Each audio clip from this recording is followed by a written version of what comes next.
علامه ابن قیم جوزی رحمه الله یه مثال قشنگی داره. از شاگردش پرسید، گفت شاگرد عزیزم، گفت بله. گفت اگر در یک بیابانی بری چند تا سگ از یک گله جدا بشه به سمت تو حمله بکنه چه میکنی؟ گفت میزنمشون. گفت چطور میزنی؟ گفت چوب بر میدارم، گونا 7-8 تاست. گفت اینو میزنم تا اون بخواد حمله کنه، اونو میزنم تا اون بخواد حمله کنه، اینو میزنمشون، بالاخره نمیذارم. گفت پسرم اشتباه میکنی. چرا؟ چون اولا که معلوم نیست موفق بشی یا نشی، چون یکی رو بزنی 10 تا دیگه حمله میکنه. ثانیا گیرم موفق بشی خیلی باید هزینه و انرژی باید صرف کنی. گفت چه کار کنم؟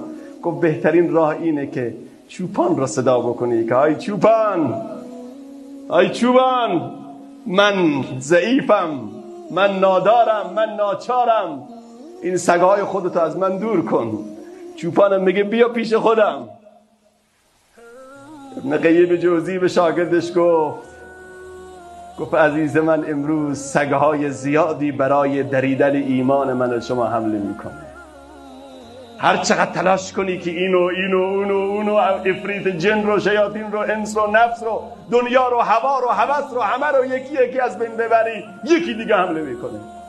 تنها راه اینه چی؟ جز به خلوتگاه حق آرام نیست، الله رو فرا بخوانی که ای الله، من ضعیفم، من ناتوانم، جلوی این سگها رو خودت بگیر، جلوی این اهریمنها رو خودت بگیر، این دیوهای جنی و انسی رو خودت کنترل کن، وگرنه از توان و قدرت من خارج.